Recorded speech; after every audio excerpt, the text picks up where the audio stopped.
Hello hi welcome to cocktail తమాషా. ఈరోజు video వచ్చేసి తెల్ల జుట్టు ఎలా నల్లగా అవ్వాలి అని చెప్పి. సో దానికోసం నేను ఒక ప్రాసెస్ చూపిస్తున్నాను. ఆ ప్రాసెస్ ఫాలో అవ్వండి. కంపల్సరీగా తెల్ల జుట్టు మాత్రం నల్లగా అవుతుంది. కానీ ఇది రాత్రికి రాత్రి అయ్యేది మాత్రం కాదు. సో డై లేకుండా మీరు మెల్లిమెల్లిగా మీ హెయిర్ తెల్ల జుట్టుని నల్లగా చేసుకోవాలి అనుకుంటే మాత్రం ఈ ప్రాసెస్ ఫాలో అవ్వచ్చు. ఇది ఆయుర్వేదం ప్రాసెస్. సో ఫస్ట్ ఏం చేయాలి అంటే ఎల్లిగడ్డ ఉంటుంది కదా, వెల్లుల్లిపాయల పొట్టు తీసుకోవాలి. ఇంకా కొబ్బరి నూనె కానీ ఆలివ్ ఆయిల్ కానీ, నేనైతే ఇక్కడ ఈ వీడియోలో నేను కొబ్బరి నూనె తీసుకుంటున్నాను. సో ఎవరైనా ఆలివ్ ఆయిల్ వాడేవాళ్ళు ఉంటే ఆలివ్ ఆయిల్ కూడా తీసుకోవచ్చు. ఇప్పుడు నేను చూపిస్తున్న విధంగా వెల్లుల్లి పొట్టుని ఒక పెనం పైన వేయించుకోవాలి. నల్లగా మాడేంత వరకు వేయించుకోవాలి. కానీ లో ఫ్లేమ్ లేకపోతే మీడియం లో ఫ్లేమ్ మీద మాత్రం పెట్టుకొని వేయించుకోండి. తొందరగా ఫుల్ హై ఫ్లేమ్ మీద మాత్రం పెట్టకండి. నేను మళ్ళీ చెప్తున్నాను, ఈ ప్రాసెస్ మాత్రము రాత్రికి రాత్రే ఎంటికలన్నీ నల్లగా అయిపోవాలి అనే ప్రాసెస్ మాత్రం కాదు. మీరు ఒక నెల కానీ 2 నెలలు కానీ అలా కంటిన్యూస్గా వాడినప్పుడే మీకు చేంజ్ కనిపిస్తుంది. నేనైతే ఇది వాడి చూశాను, అందుకని నాకు చేంజ్ కనిపించింది కాబట్టి నేను మీకు చెప్తున్నాను. సో కంపల్సరీ మాత్రం మీకు హెయిర్లో చేంజ్ ఉంటుంది, హెయిర్ కలర్లో.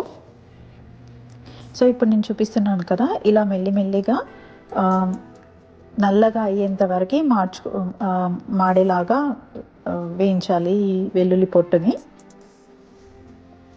అండ్ ఈ మధ్యకాలంలో చూస్తుంటే హెయిర్ డైస్ ఎవరైనా వేసుకుంటే కూడా వాళ్ళకి ఫేస్ ఖరాబ్ అవ్వడం చూస్తున్నాము. ఆ కెమికల్ రియాక్షన్స్ వల్ల, అది పడకపోవడం వల్ల. సో చాలా చూస్తున్నాము. సో అందుకనే నేను అసలు ఆ హెయిర్ డైస్ అనే ప్రాసెస్లోకి వెళ్ళకపోవడం మంచిది అని చెప్పి ఇలా ట్రై చేస్తున్నాను. సో ఇది మీరు ఈ ఆయిల్ని వారంలో 2 సార్లు కానీ రెగ్యులర్గా అయినా పెట్టుకోవచ్చు. సో ఎలా పెట్టుకున్నా కూడా మంచిదే. ఇలా మొత్తం వేయించిన తర్వాత ఒక మిక్సీ జార్లోకి ట్రాన్స్ఫర్ చేసుకోవాలి. మిక్సీ జార్లో వేసుకొని గ్రైండ్ చేసుకోవాలి దీన్ని. ఇదిగోండి, ఇలా నేను గ్రైండ్ చేసుకున్నాను కదా, గ్రైండ్ చేసుకొని ఒక బౌల్లోకి తీసి పెట్టుకున్నా. ఇలా గ్రైండ్ చేసుకున్న తర్వాత ఇప్పుడు నేను ఒక ప్యాన్లో కొబ్బరి నూనె వేసుకున్నా. మీ కొబ్బరి నూనె చూసినట్టయితే ఇప్పుడు చలికాలం కదా, అందుకని మొత్తం గడ్డగట్టుకుపోయింది. సో వేడి చేస్తే మళ్ళీ కరిగిపోతుంది. అందుకని ఇప్పుడు కొబ్బరి నూనె మొత్తం వేడి చేస్తున్నాను నేను.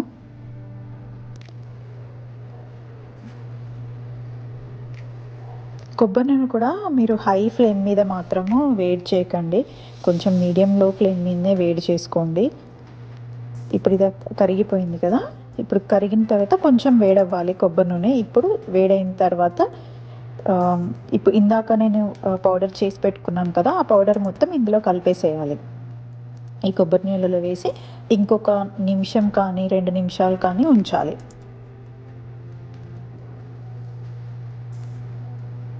వేసిన తర్వాత ఇది స్పూన్తో కలుపుకోండి.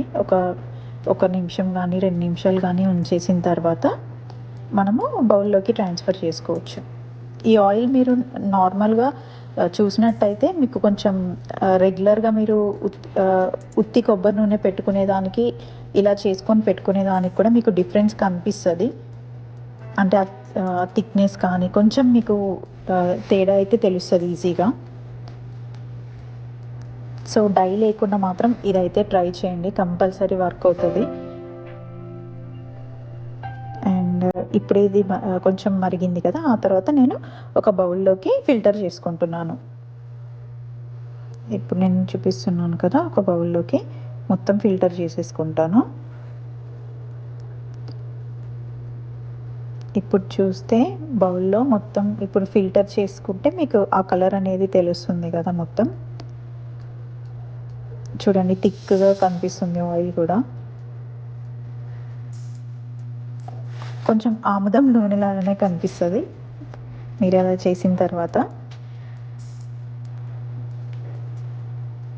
ఇలా మొత్తం ఫిల్టర్ చేసుకోండి, అంతే. దీన్ని మీరు వీక్లీ 2 సార్లు కానీ 3 సార్లు కానీ అలా మీ ఇష్టం పెట్టుకోవచ్చు. అండ్ హెయిర్ వాష్ చేసుకోండి, అంతే. కానీ మీరు బెడ్షీట్స్కి మాత్రం అంటకుండా ఏదైనా క్లాత్, పడుకునేటప్పుడు ఏదైనా క్లాత్ వేసుకొని పడుకోండి. అంతే. ఇలా ట్రై